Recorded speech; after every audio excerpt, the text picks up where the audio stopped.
नमस्कार दोस्तों, हमारे YouTube चैनल जी के नौकरी में आपका स्वागत है। आज हम पढ़ेंगे बायोलॉजी।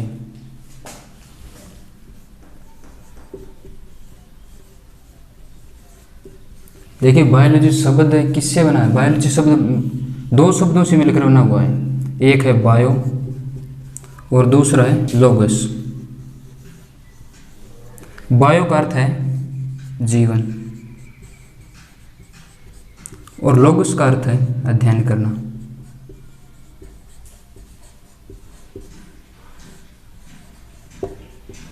यानी जीवन का अध्ययन करना क्या है? बायोलॉजी है। तो बायोलॉजी का जनक है अरस्तु को माना जाता है।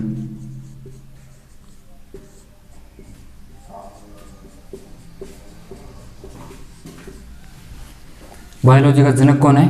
अरस्तु। और बायोलॉजी शब्द किसने दिया था? बायोलॉजी शब्द दिया था लेमार्क और ट्रेविरेनस ने। बायोलॉजी शब्द लेमार्क और ट्रेविरेनस ने दिया था। बायोलॉजी का जनक अरस्तु को माना जाता है। बायोलॉजी दो शब्दों से मिलकर बना होता है, जिसका बायो और लोगस। बायो का अर्थ है जीवन, लोगस का अर्थ है अध्ययन करना, यानी जीवन का अध्ययन करना ही बायोलॉजी है। आज बायोलॉजी में हम पढ़ेंगे रक्त एवं रक्त समूह। पहला हमारा टॉपिक रहेगा रक्त एवं रक्त समूह।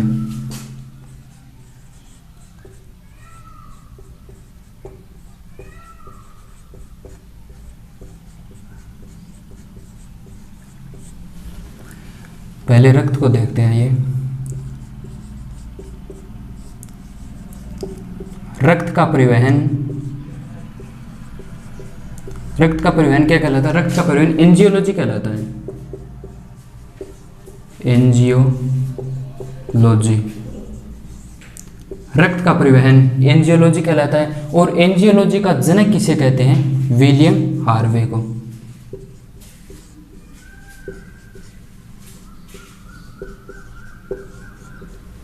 रक्त का परिवहन एंजियोलॉजी कहलाता है और एंजियोलॉजी का जनक विलियम हार्वे को कहलाता है।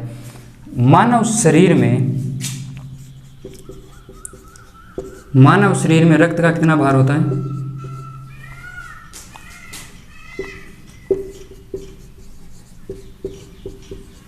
5 से 6 लीटर। मानव शरीर में रक्त का भार 5 से 6 लीटर होता है। और भार प्रतिशत में कितना होता है?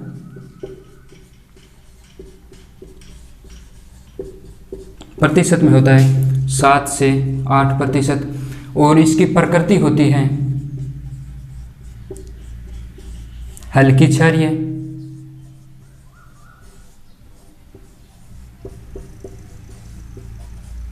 और रक्त का पीएच होता है 7.3 से 7.5। यदि एग्जैक्ट पूछे तो ये हो जाएगी 7.4। रक्त की पीएच होती है 7.4। और एक यूनिट में 350 ml रक्त होता है। एक यूनिट में 350 ml रक्त होता है। यह तो हो गई रक्त की सामान्य जानकारी।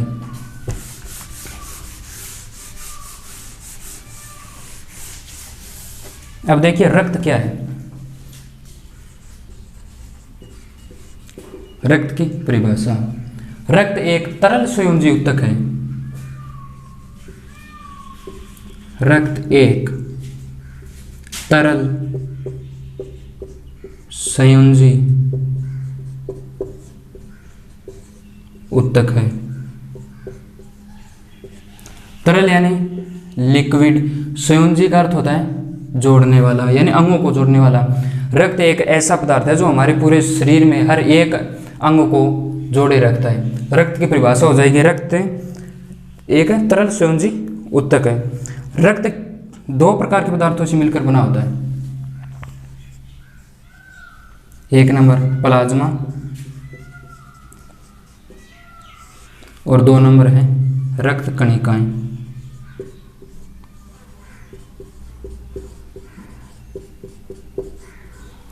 ये प्लाज्मा है, ये रक्त का 55% भाग बनाती है और ये रक्त कणिकाएं ये 45%। अब सबसे पहले हम पढ़ेंगे प्लाज्मा।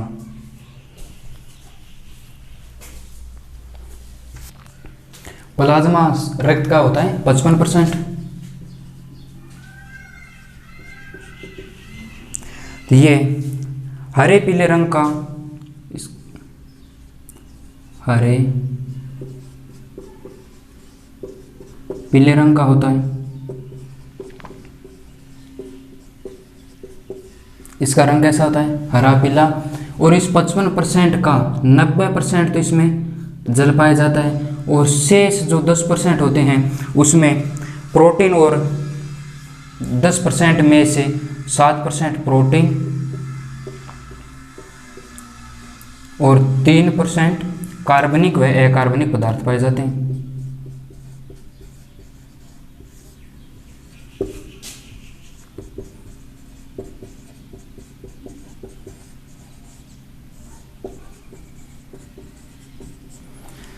प्लाज्मा रक्त का 55% होता है। इसका रंग हरा पीला व चिपचिपा होता है।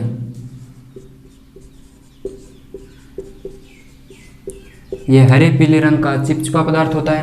प्लाज्मा का 90% भाग जल होता है और शेष 10% भाग में प्रोटीन व कार्बनिक व अकार्बनिक पदार्थ होते हैं। प्लाज्मा द्वारा हार्मोनों का परिवहन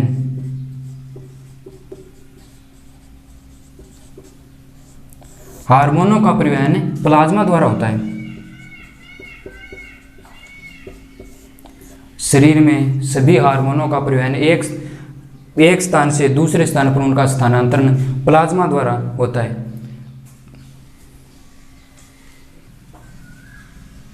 प्लाज्मा में 4 प्रकार की प्रोटीन पाई जाती है। 1 नंबर है ग्लोब्यूलिन, 2 नंबर है एल्ब्यूमिन, 3 नंबर है फाइब्रिनोजल या फाइब्रिन, 4 नंबर है प्रोथ्रोम्बिन। अब इनका क्या कार्य है वो देखते हैं। ये जो ग्लोब्यूलिन है ये प्रतिरक्षा तंत्र में के निर्माण में सहायक है।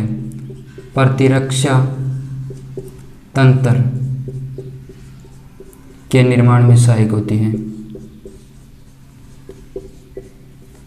और जो एल्ब्यूमिन है ये अंडे के निर्माण में सहायक होती है। अंडे के निर्माण में सहायक होती है। और ये फाइब्रिनोजल या फाइब्रिन जो रक्त का थक्का जमता है, रक्त का थक्का जमाने में सहायक होती है। और चौथी प्रोटीन होती है प्रोथ्रोम्बिन, ये विटामिन के निर्माण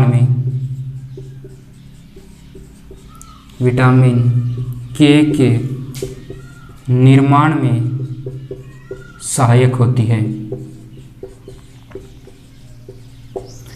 पहली है ग्लोब्यूलिन, जो शरीर के प्रतिरक्षा तंत्र है, इम्यूनिटी सिस्टम है, उसको सक्रिय करने में ये प्रोटीन सहायक होती है।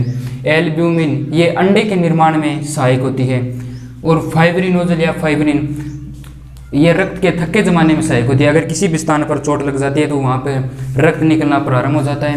कुछ समय पश्चात वहाँ पर रक्त का थक्का जम जाता है, तो जिससे रक्त बहना बंद हो जाता है। तो वो कौन सी प्रोटीन के कारण रक्त का थक्का जमता है? फाइब्रिनोजल के कारण। और प्रोथ्रोम्बिन का क्या करे? ये विटामिन के निर्माण में सहायक है। ये विटामिन के रक्त के थक्के जमाने में सहायक है। ग्लोब्यूलिन और एल्ब्यूमिन ये दो एल्ब्यूमिन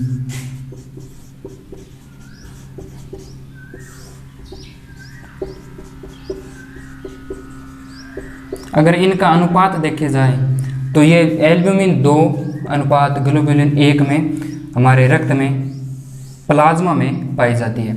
अब हम देखेंगे रक्त कणिकाएं। रक्त कणिकाएं रक्त का 45% भाग बनाती है। रक्त कणिकाएं 3 प्रकार की होती है, आरबीसी, डब्ल्यूबीसी और प्लेटलेट्स।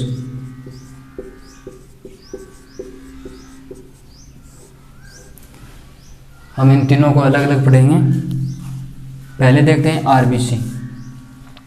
आरबीसी का पूरा नाम है लाल रक्त कणिकाएं।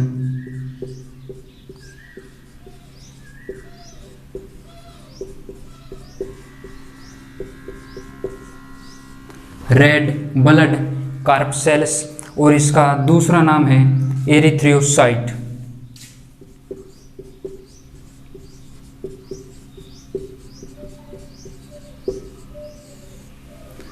ये नाम पूछा जा सकता है कि आरबीसी का दूसरा नाम होता है एरिथ्रोसाइट।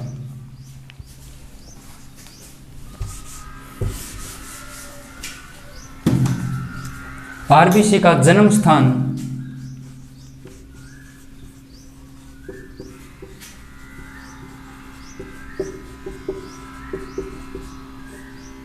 वह इसकी मृत्यु होती है, यानी मृत्यु ग्रह है।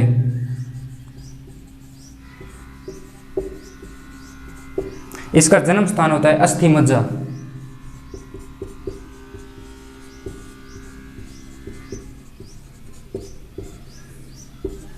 और इसकी मृत्यु होती है प्लीहा में।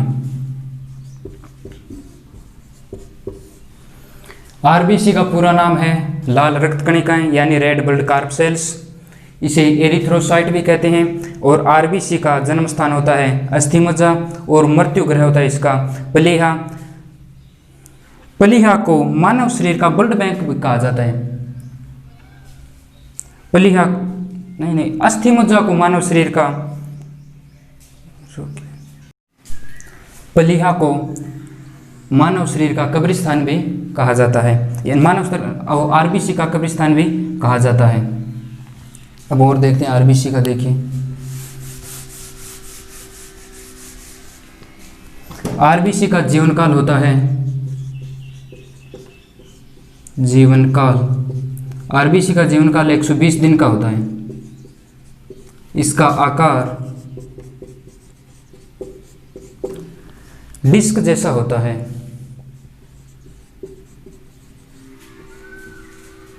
आरबीसी का आकार डिस्क जैसा होता है। यह संख्या होती है इनकी 55 लाख घन मिमी, यानी 1 मिमी में 55 लाख है इनकी संख्या होती है। और ये संपूर्ण रक्त कणिकाओं का 90% नहीं 99% भाग बनाती है। संपूर्ण रक्त कणिकाएं का ये 99% भाग बनाती है।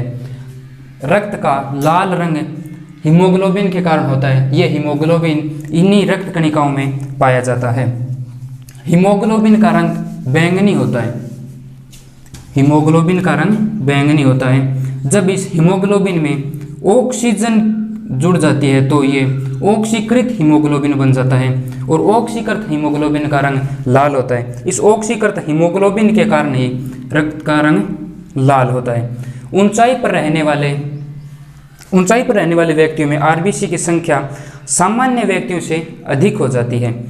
ऊंचाई पर जो व्यक्ति रहते हैं उनमें आरबीसी की संख्या सामान्य व्यक्तियों से अधिक हो जाती है और सोते समय व्यक्ति की आरबीसी में 5% तक कमी आ जाती है।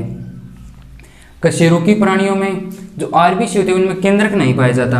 आरबीसी में केंद्रक नहीं पाया जाता, लेकिन अपवाद है ऊंट व लांबा। ऊंट व लांबा ये ऐसे दो प्राणी हैं जिनकी आरबीसी में केंद्रक पाया जाता है। भ्रूण काल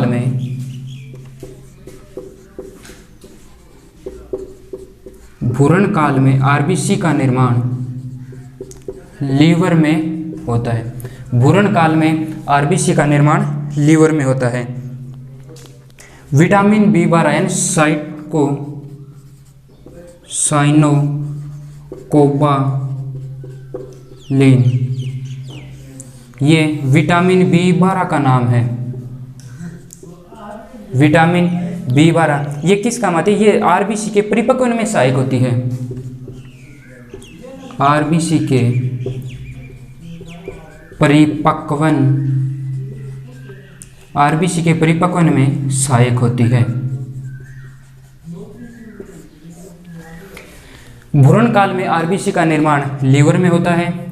विटामिन B12 जिसका नाम है साइनोकोवालिन, ये आरबीसी के परिपक्वन में सहायक होती है। सबसे बड़ी आरबीसी, सबसे बड़ी आरबीसी हाथी की होती है। सबसे बड़ी आरबीसी हाथी की होती है और सबसे छोटी आरबीसी जो कस्तूरी मृग होता है उसकी होती है। कस्तूरी मृग, जी हाँ, सबसे बड़ी आरबीसी हाथी की होती है और सबसे छोटी आरबीसी कस्तूरी मृग की होती है। रक्त कणिकाएं में आप जानते हैं आरबीसी और डब्ल्यूबीसी दोनों पाए जाते हैं। तो आरबीसी व डब्ल्यूबीसी का अनुपात 600:1 होता है। अगर 600 आरबीसी है तो 1 डब्ल्यूबीसी होगी। यदि आरबीसी की संख्या में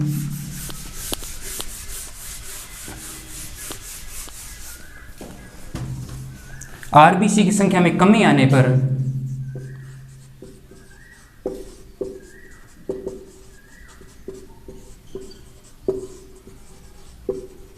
आरबीसी की संख्या में कमी आने पर एनीमिया रोग हो जाता है।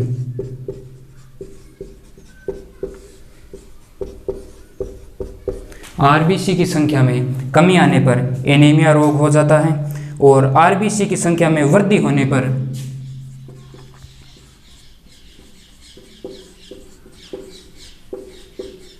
आरबीसी की संख्या में वृद्धि होने पर पॉलीसाइथेमिया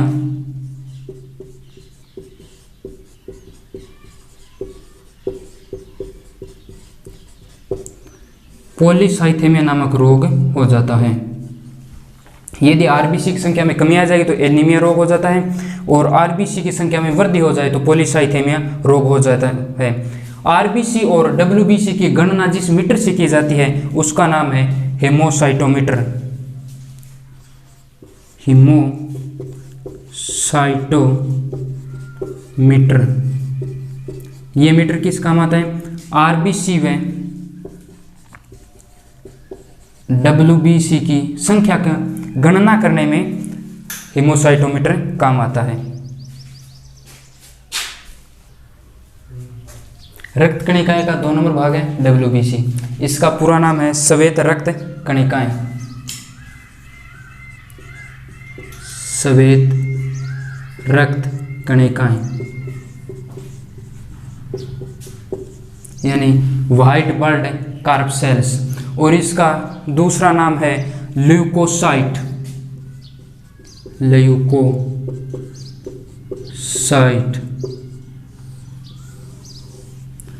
डब्ल्यूबीसी का सामान्य नाम है व्हाइट ब्लड कार्प सेल्स यानी श्वेत रक्त कणिकाएं, और इसे ल्यूकोसाइट भी कहते हैं। इसका जन्म स्थान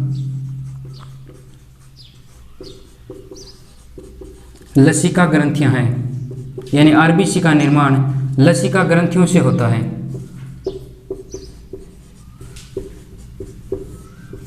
आरबीसी का निर्माण लसिका ग्रंथियों में होता है और इसकी मृत्यु लीवर में होती है। आरबीसी की मृत्यु नहीं, डब्ल्यूबीसी की मृत्यु लीवर में होती है। इसका जीवन काल लगभग 1 सप्ताह के माना जाता है। इसका डब्ल्यूबीसी का आकार ये अनियमित आकार की होती है।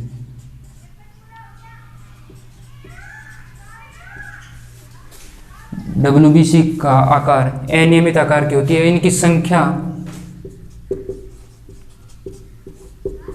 8 से 10,000 प्रति घन मिमी पाई जाती है। डब्ल्यूबीसी की संख्या 8 से 10,000 घनमीमी में पाई जाती है। WBC हमारे शरीर में रोग प्रतिरोधी तंत्र का निर्माण करती है। रोग प्रतिरोधी तंत्र का निर्माण करती है।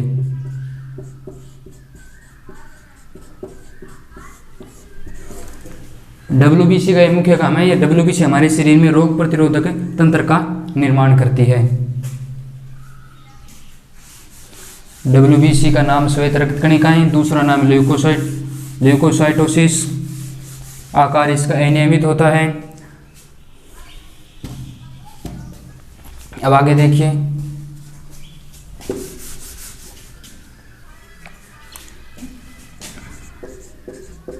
डेंगू, एलर्जी और कैंसर जैसे कुछ बीमारियों में WBC की संख्या बढ़ जाती है।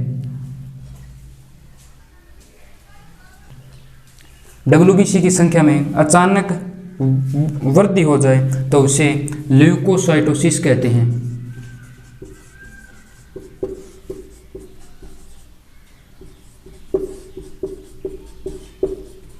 और ये वृद्धि कब होती है?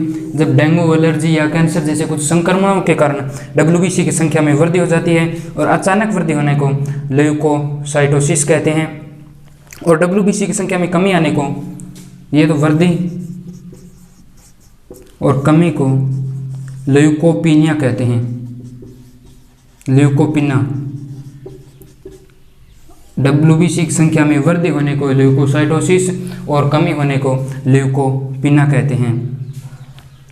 एड्स जैसे बीमारी में WBC की संख्या में कमी आ जाती है। WBC 5 प्रकार की होती है।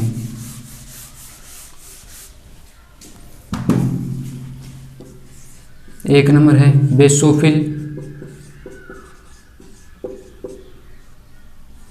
2 नंबर है न्यूट्रोफिल,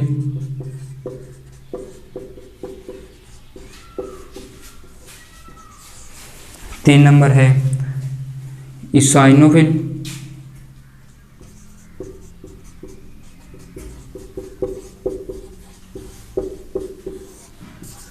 और 4 नंबर है मोनोसाइट।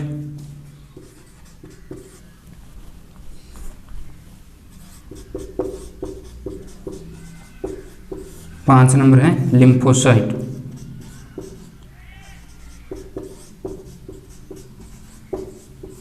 WBC 5 प्रकार की होती है, बेसोफिल, न्यूट्रोफिल, इसाइनोफिल, मोनोसाइट और लिम्फोसाइट। ये जो मोनोसाइट है इसे रक्त का पुलिसमैन भी कहते हैं। रक्त का पुलिसमैन।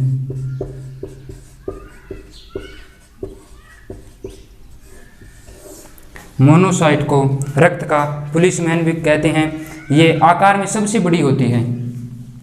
आकार में सबसे बड़ी होती है ये। रक्त का पुलिसमैन कहते हैं मोनोसाइट को। और लिम्फोसाइट ये जो बाहर से आने वाले जीवाणुओं को पहचान कर उन्हें नष्ट कर देती है। जो जीवाणु बाहर से आते हैं, जीवाणुओं को पहचान कर उन्हें नष्ट कर देती है।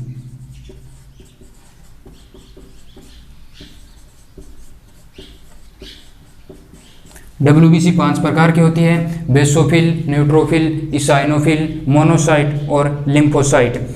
मोनोसाइट को रक्त का पुलिसमैन भी कहते हैं। ये आकार में सबसे बड़ी होती है। और लिम्फोसाइट ये जीवाणु, बाहर से आने वाले जीवाणुओं को पहचान कर उन्हें नष्ट करने का काम करती है। WBC में केंद्रक पाया जाता है।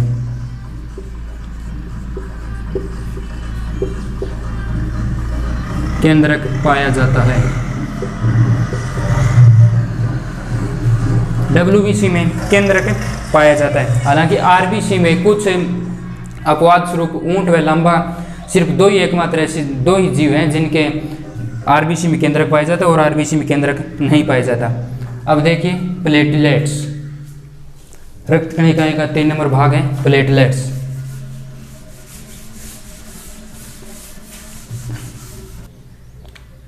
देखिए प्लेटलेट्स, इनके अन्य नाम होते हैं पट्टिकाणु, बिंबाणु, रुधिराणु, रक्ताणु, ये सब इसी प्लेटलेट्स के नाम होते हैं और इसे थ्रोम्बोसाइटोसिस भी कहते हैं। थ्रोम्बोसाइटोसिस भी कहते हैं।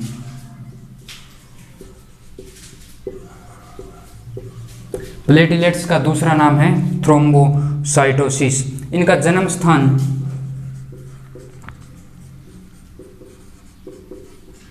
जन्म स्थान अस्थिमज्जा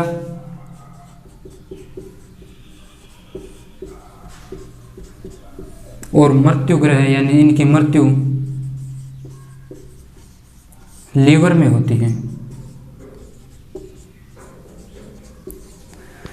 प्लेटलेट्स का जन्म स्थान अस्थिमज्जा होता है और इनकी मृत्यु लीवर में होती है। इनका जीवन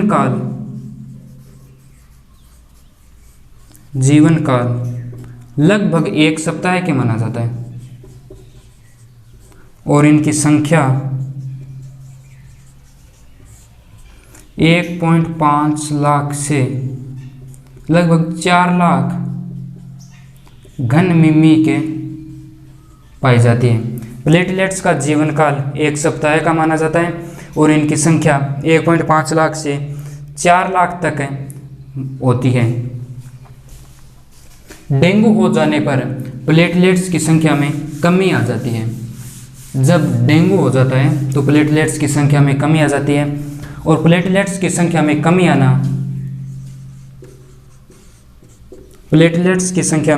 कमी आना थ्रोम्बोसाइटोपिनिया कहलाता है। थ्रोम्बोसाइटोपिनिया कहलाता है।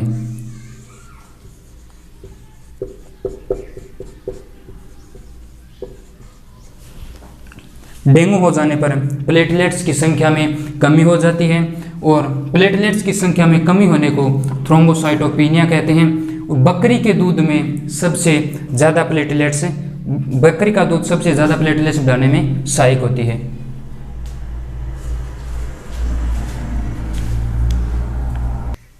हमारा रक्त का टॉपिक यहाँ पर पूरा होता है। हम अगली क्लास में देखेंगे रक्त समूह। अगर आपको हमारा ये वीडियो अच्छा लगा तो हमारे YouTube चैनल जीके नौकरी को लाइक करें, शेयर करें व सब्सक्राइब करें। धन्यवाद।